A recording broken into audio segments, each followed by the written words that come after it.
Now he's silenced the press, or he's trying to, the mainstream press, by forcing them to make a pact with the devil, if you like. As a journalist, I would say that, to give up their independence for the price of staying in the Pentagon Press pool. This jumped up major who failed in all his previous jobs is now the Secretary of Defense. It's a bit scary. Is there actually a world order? Is it just trying to do what can be done in a very pragmatic way? We don't want to live in a world run by an Orwellian Chinese Communist Party. I don't want to live in that world. I don't want our children to live in that world. And if Trump doesn't get his act together and get real allies helping him, that's the direction we're headed. Hello, everybody, and welcome to the X-Files with me, Christiane Amanpour. And I'm Jamie Rubin, worked at the State Department twice. Under Presidents Biden and Clinton, and I, myself, have been a long-time correspondent for CNN, foreign correspondent all over the world, doing disasters and wars and even some success stories, democracies. But I've also got my own show now where I try to hold government officials and others accountable and to account for what's going on. We, of course, used to be married for 20 years, didn't we, Jamie? That's correct. I think it's been about 7.5 years since we've been divorced. That's exactly right. Hence the X-Files.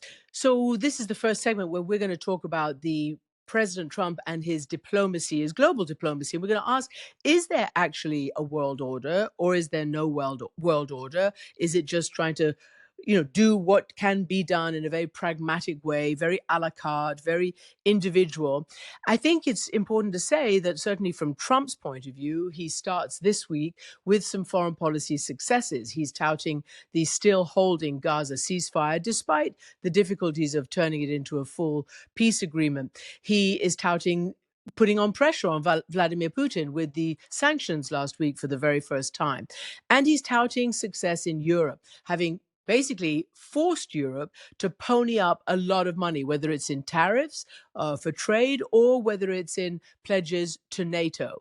So he is going to China with some successes as far as he sees them. Question is, what happens with China? Because it is by far the biggest and most important global relationship, isn't it, Jamie? And to be honest with you, I see it as China divided, or the idea divides people into two camps. People like you, Jamie, who are quite hardline, who think that there is no sort of dealing with Xi other than letting him know which way is up. And others who think that China's not doing so well, that COVID affected their economy, that they're sort of pulling back and therefore are not as big a threat. So where are we, and particularly with the rare earths? Now, in our world, economic coercion is a new threat where you can use technology to threaten people. And China just really put the hammer down and actually threatened to withhold this crucial special rare earths that are needed in almost every single electronic gear that you need, from cars to batteries to everything. And what they did in threatening to withhold these rare earths, I think, actually helps Trump, because Trump's biggest problem is that under Biden, we developed alliances in Europe, in Asia, around the world to work together to deter and contain China. And rare earths, which China is now threatening to withhold, has infuriated the Europeans, has infuriated companies and countries all over the world. And I think this will backfire big time on China. And I would expect China to walk back that threat in the coming days, because they had alienated everybody. But all of which is to say that if the United States doesn't work with allies in Europe, in Asia, in the Middle East, around the world, China is going to dominate our world. So this summit is extremely important, Christiane. The problem is that Trump sees everything in economic terms. I have some fly, it must be generated by the Chinese every time I try to talk about them, that's interfering with my train of thought. But let me leave it at this. The future of our world will be determined by whether America's president lets the Chinese Communist Party and its dominance in the world affect us, or will he make the alliances we need to protect us against China militarily and economically and technologically. And so far, it's really a question that's way up in the air, and I'm worried. I'm worried about what Donald Trump will do in a meeting with Xi Jinping.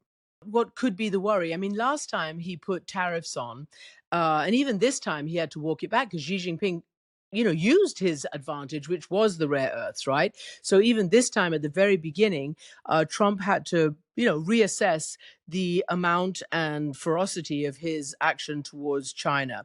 And last time he did these tariffs on, I think it was, agricultural products, but it turned out backfiring against American farmers and American consumers. And it turned out that it forced Trump and the administration into a less than optimum deal, which they then claimed as a victory over Xi. But it was one that caused quite a lot of pain for farmers. Farmers currently are experiencing pain too in the United States.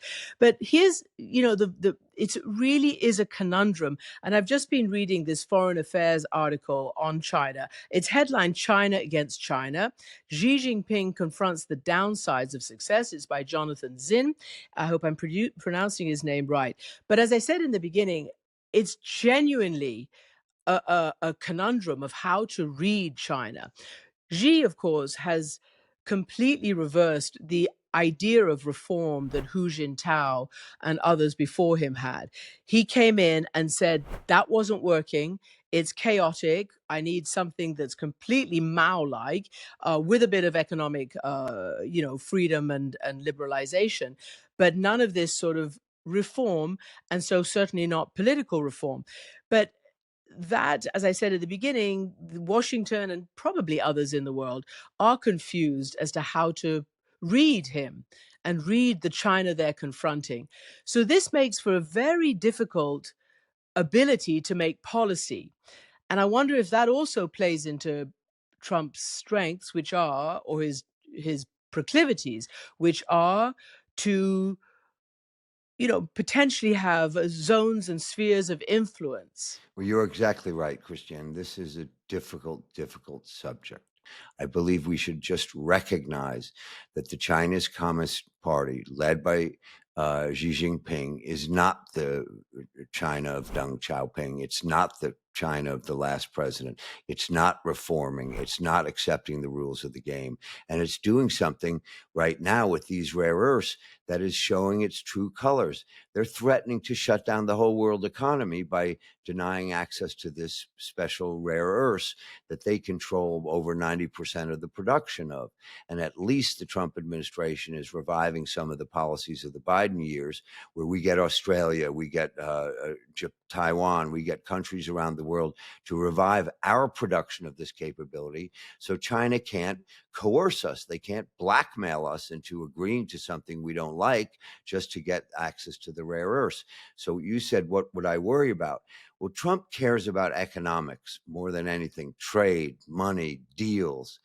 But our relationship with China is much bigger than that. I worry that because of the reason you suggested, Trump sort of thinks, well, as long as I control my part of the world, Latin America, Canada, Greenland, Colombia, Venezuela, I can overthrow the leader there, that Xi Jinping can control his part of the world. And it seems sort of rational on the surface to some people. Why shouldn't they control Taiwan? Isn't it a Chinese island? Well, no, it's a thriving democracy. And if they controlled Taiwan, they would control all of the semiconductor industry that also makes our world worse. So I think this is the big issue. Will Trump change our policy on Taiwan? Will he soften it? Will he put economics above national security? And will he forget we don't want to live in a world run by an Orwellian Chinese Communist Party where they make the rules, they decide about currencies, they decide about economic coercion, they decide about human rights, they decide about liberty. I don't want to live in that world. I don't want our children to live in that world. And if Trump doesn't get his act together and get real allies helping him, that's the direction we're heading.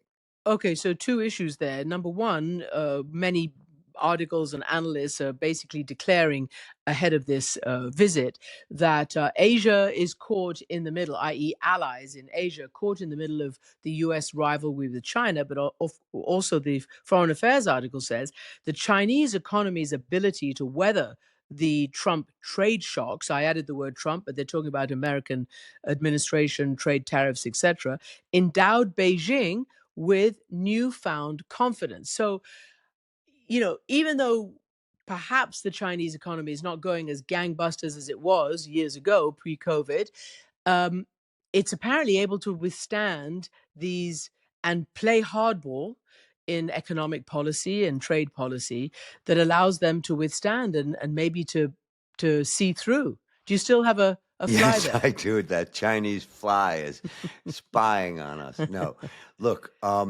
China does have a strong economy, but I think all of the serious economists in our world know that unless China goes through real reforms, unless it goes through real transparency, unless it has real rules and transparent policies that allow its currency to be traded, that allow its financial markets to operate smoothly with the rest of the world, unless it goes through the reforms that Xi Jinping doesn't want. Look, in the last 2 weeks, he's fired the top generals and defense officials in the Chinese military. He is trying to dominate. He's like the emperor of China. He's more than a president. He's like an emperor, and he wants everyone saluting to him.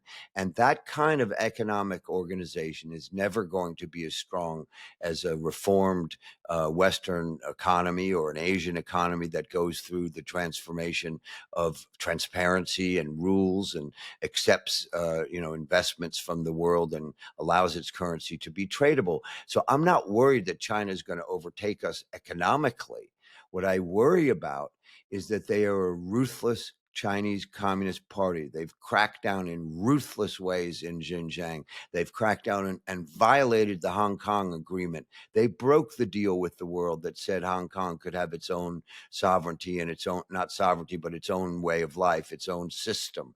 And they broke all that. So as soon as they can, they're going to break the rules. That's what they've shown. And if we don't have those rules, it's going to be the might makes right, the law of the jungle.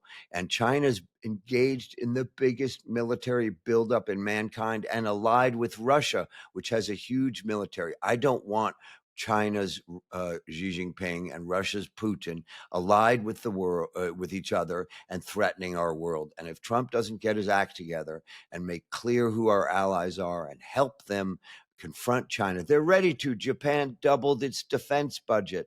Germany doubled its defense budget. We have the allies. We just have to work with them. Trump is his first trip or his first stop in Asia was Malaysia, where he had basically gathered a whole sort of peace signing ceremony to sort of big up the what he calls the peace agreement, but it's kind of a ceasefire between Thailand and Cambodia.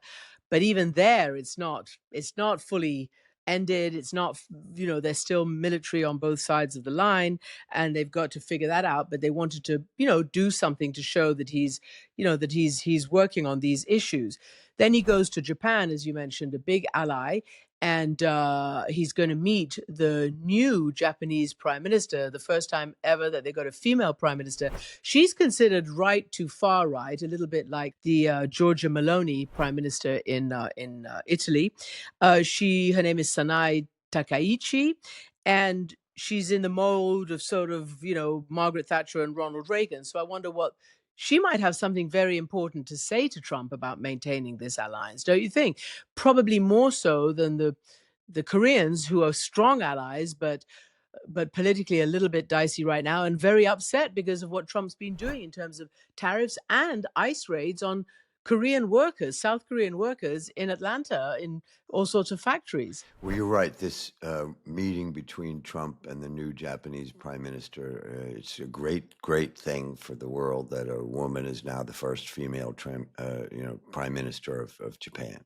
She is a tough-minded woman, as I understand it. And Japan is crucial. Even under all of their governments, they've been increasing their defense budgets. They're saying they're going to meet the 2% of gross national product early. So Japan can be a great ally of the United States. Japan can help us weather the rare earths problem. China actually imposed a blockade on Japan for the rare earths thing, and that was the first warning sign. Like the canary in the coal mine of what this danger was. And so Japan and the United States, Australia, they just announced a big deal on rare earths. We've got to realize that it's not just military equipment and military capabilities. It's also crucial technological capabilities like rare earths, like critical minerals, like semiconductors. All of those things are now elements that China will use in its confrontation with us. Unfortunately, Trump thinks he can charm his way through to Xi Jinping. That ain't going to work. So these meetings are important, and I just hope that Trump does the right thing. Yeah, that's a really important sort of point, because Trump does believe in the power of his own personality and certainly the power of his relationships, and also the power of being able to wield US economic and other kinds of influence. But it is interesting that you say charm, and it's very true, won't make its way through to Xi Jinping, but it's also not making its way through Vladimir Putin. I think President Trump, and he admits it, thought that it really might work. But he says, as much as I have conversations with Putin, and they're always decent, pleasant conversations, nothing gets done. He doesn't follow through. He doesn't listen to what I'm saying. So I know some in the US administration, and maybe analysts as well, think that Trump could in sort of inveigh against Xi or prey upon him to help sort of push Putin towards ending the Ukraine war, helping to end the Ukraine war. I mean, what should Trump say to Xi about this? Is there a chance in hell that that's going to be, it's certainly not going to be something Xi does just because he wants to be nice and friendly to the United We need States? to remember some basic facts. Without the help of China, without the help of the Chinese technology and military assistance, I know a lot about this, and all I can say is they are providing a lot more military help than the world thinks. They claim they are not sending weapons. Maybe they're not sending finished weaponry. But let's be clear, without China's help, Russia could not be conducting the war it's conducting right now. That means China's help economically, through military technology, through co-production agreements, through providing Russia all that it needs to keep the war going. Xi Jinping wants Vladimir Putin to win this war. The only thing we've ever been able to get him to do was to signal the dangers of using nuclear weapons. And we've talked about that in the podcast earlier. And Xi Jinping, like any rational person, wants to avoid the possibility of a nuclear weapon. But if anybody thinks that Donald Trump can persuade Xi Jinping to persuade Putin to finally recognize that he can't win this war, I think they're smoking something. And again, I mean, it doesn't take a genius to see that we're in a state of massive volatility all over the world. It's not just in Asia or in Europe, but as we've been talking also in Latin America. And when we come back, we're going to talk about why the US Defense Secretary Pete Hegseth is trying to silence journalists, and our recommendations are still to come. And we're going to talk about, what's happening, more on what's happening in the Latin American theater, i.e., for the moment, Venezuela. That's when we come back. So, welcome back. This is the second part of our episode this week.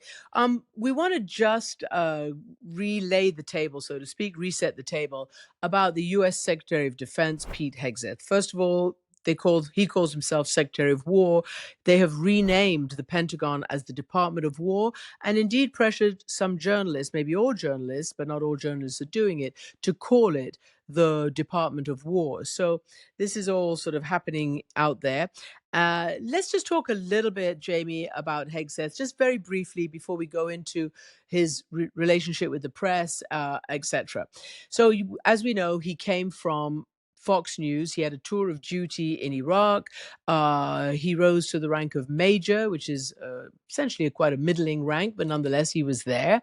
Since he's been at the Pentagon, he's fired a whole load of generals, including the chairman of the Joint Chiefs and others. He's summoned all the generals, admirals, and global commanders who service America's forces all over the world to a sort of a pep talk and a dressing down at the Pentagon. And now he's silenced the press, or he's trying to, the mainstream press, by forcing them to make I would call it pact with the devil, if you like. As a journalist, I would say that, to give up their independence for the price of staying in the Pentagon Press pool. And journalists, including CNN, Fox, and all the major journalistic organizations, have said, no thanks, we'll do it from the outside. This is big, isn't it, Jamie? I mean, when you have this massive military, America's the biggest military in the world, it has so much power and it affects so much all over the world. And the Secretary of Defense is acting in this way is difficult. It's just a bit Well, dangerous. absolutely. I find that appointment the one that scares me the most. The Secretary of Defense, now called Secretary of War, is an extremely important job because America's role in the world is largely defined by its military power. And, this jumped up major who failed in all his previous jobs is now the Secretary of Defense. It's a bit scary. And so I think what's happening is that people are figuring out how to work around him. But unfortunately, right now, the policy that is most real in our part of the world, these almost a dozen attacks on boats and people in the Pacific, in the Caribbean, in this so-called attempt to overthrow Venezuela, is going on, and Hegseth's incompetence and failure to lead properly has led, as we've talked about, to a resignation of the commander, and the reasons for that. And I think you know something about that. But let me just say, any other real Secretary of Defense would have told the president that this war it's extremely difficult, if not impossible, to justify legally murdering people on boats based on your own assessment that they might be drug smugglers. Well, I was just reading today, there's been at least 8 boats blown up. Around 30, I think, people have been killed. And I just saw this horrible, gruesome report of sort of mutilated bodies washing up even on the shores of Trinidad, which is where we spent our pre-engagement holiday. But it I just almost proposed to you in Trinidad, but I waited for Tobago. well, you did, and then we had to get the ring made smaller in Trinidad. But Jamie, Hegseth is quite front and center in this particular policy, and certainly providing the resources and the assets, the military assets. But it is, as everybody has said and you have said, Trump went from trying to negotiate and being transactional with Maduro to essentially Rubio taking it over and he doubling down, allying with the current Venezuelan opposition leader, Maria Corina Machado, who believes in regime change because to her, Maduro stealing the election that she won, had he not stolen it, there would have been regime change. And certainly Rubio is running this operation in terms of strategically. Do you remember you used to tease me, Christiane, for being a bit of a slob? Look what I just did. I spilled water down my shirt. Oh God, at least it's water and not coffee. Oh my God, that's trying to bat The the fly fly away, out of the way, no exactly. doubt. Yeah, I'm going to be nice. I have no idea why you know just spontaneously threw water all over yourself, but there we go. There we go. Can we just go back a little bit to the press thing? Because really, you can't get. America's a democracy. The Pentagon is one of the most integrated and, weirdly speaking, democratic institutions. Very, very balanced. It has been in terms of diversity and all the rest of it. And like many American political and military and other institutions of state, has an embedded press corps. It's something that I've never understood and don't like because you can be a military correspondent or a foreign affairs correspondent or a chief political correspondent. But it doesn't mean to say, let's just take the UK, that you're embedded in number 10 with the Prime Minister or at the Foreign Office with the what do they call it here? It's not Foreign Minister, it's Foreign the Secretary. Secretary of No, State Foreign Secretary. for something. Foreign Secretary, there you go. Or with the Defense Secretary. So it appears more independent, the press coverage here. You, Jamie, when you were in the State Department, you had an embedded press corps. But do you think you would have ever done or gotten away with doing what Hegseth has tried and has successfully done at the Pentagon, told each and every organization that they must agree with the draconian new rules, i.e., can't report or publish anything without our permission, is basically what it boils down to. All the mainstream organizations, including, center left, center right, Fox, CNN, MSNBC, everybody, newspapers, radio stations, public television and radio, etc., have said no, and they've left their offices. But the very conservative, very uh, right wing have stayed. Would I have ever done that? I mean, that's easy. Not in a million years. Remember, when we went to Lisbon on a NATO trip with Madeleine Albright is when you joined us. And the difference between our approach to journalism and theirs is I knew you were a very, strong-willed journalist who didn't always write or say what we liked, but I believed in the right of journalists to do their job. And on that trip, when we were heading to Serbia, we had to give the Serbian government a list of all of our journalists. And when they saw your name, they tried to ban you from the trip. And they said, we can't give her access to Serbia through your plane.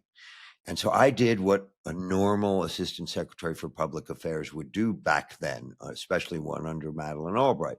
Some people may have tried to work their way around it, but I, using my own, gumption, even without checking with Madeleine, I sent our ambassador into the Serbs in Belgrade and said, excuse me, either you approve all the journalists we take on our trip or we're not coming. And of course, they backed down and you came on the trip. Mm-hmm. And that's where we met. That's how we met. And that's how we were married eventually. War criminals in the Balkans was what brought us together. Now, let's just quickly revert back to the Hegseth thing, because I think part of it is also not just to control the message and to be able to have, whatever you called the Pravda. It's also happening in the White House press corps as well. But it's also to contain leaks. But don't you think those who are worried from inside the Pentagon, whether they're administrators or military forces, military leaders, will seek to leak even more if they think that this is now happening and they can't get the stories out because the press are being muzzled? I think you're right. I think the way to think about this is one of the great institutions in our country is the American military. And they, by and large, believe in all the rules and modes of thinking and operating that make up a democracy. They're trained, they're brought up, their whole military experience is based on civilian control of the military because they live in a democracy. And in that democracy, they recognize that freedom of the press is a crucial right of all journalists. And what I like to say whenever we say freedom of the press, I like to remind people that it's not just the freedom to say what you want, it's the freedom for people to listen. And that's how democracy works, is if you hear all points of view fairly stated, honestly stated, the citizenry is educated and it learns. If they're being forced to only hear one thing, either they'll believe it, which would be a disaster given the way these extreme organizations speak, or they'll just turn off and not pay any attention. I want my fellow Americans to be paying attention to government, to want to know what's going on. So I think you're right. The military will find ways around this. They'll take them on aircrafts, or they'll invite them to bases, or they'll talk to them privately. This will fail as a policy of muzzling the press, and it might just do what you said, is make the honest, serious military officers, civilian and uniform, operate with more willingness to, walk up to the line in terms of helping journalists. We know in real terms, certainly about the Venezuela, that the Southern commander's resignation, which we talked a little bit about last time, was due in part to his relationship and his demands of the Defense Secretary Hegseth to be able to do his job properly in this regard. And he was essentially, sort of shown the door. Nonetheless, as we know, Hegseth still, at least overtly, on a lot of issues, maintains Trump's admiration because he looks like the part that Trump believes. So that's it. We are going to take a break and we're going to come back with our recommendations. So stay tuned, as they say. All right, so we're back, final part of our episode with our recommendations. And Jamie, if you don't mind, I would like to just recommend first, and it's not self-serving, if even if it might sound like it. I hope it's a bit more of a public service. I took part in a podcast called Changing the Ovarian Cancer Story. I am a three-time survivor. I have it for the third time, but I'm on a great regime of immunotherapy and it's got it under control. So I thought it'd be a great idea to talk with my oncologist, and be public about diagnosis, about women listening to their bodies, about the improvements in treatments, and about saying to people sometimes, like for me, so far anyway, cancer is probably a permanent condition, but really can be managed. So I would like our listeners, our viewers, whoever thinks that they may need to know a bit more about this. It's called ovarian cancer has often been referred to as the silent killer amongst women because symptoms are very, very hard to detect. And often they're caught too late when it's too late to actually do anything about it. So I want to do that. And I'm sorry if I gave you a scare, Jamie, and I gave our son a scare too. But this has been going on for a few months now. So That's a great thing that you're being able to use your opportunity to help other people pay attention to it and get diagnosed early. If I may, I'm going to go back to foreign policy for a minute here. So, you recommended House of Dynamite, and I went and saw it. And I know everyone has their different view of this, but I thought it was brilliant. Catherine Bigelow did a great movie about the raid that killed Osama bin Laden, and what I know about government operations back then and now. That was great. This was also great in its own way because it showed the dilemmas at the highest level of government about this great question of what would happen if an accidental missile was launched at the United States and we didn't know who did it and whether it contained a nuclear weapon. What would you do about it? And what I liked about that was how realistic the dilemma was shown to people who work in the White House, work in the Pentagon, work in the president himself, all of that. So I followed your recommendation. But of course, I have my own. Our nuclear capability is one of our strengths. Our military is one of our strengths. Our technology is one of our strengths. Our political system is one of our strengths. But one of our crucial strengths is the dominance of the US dollar in the world. That gives us incredible power to borrow money, price stability, power to impose sanctions in dollars. And that is an advantage America has that I fear we are squandering.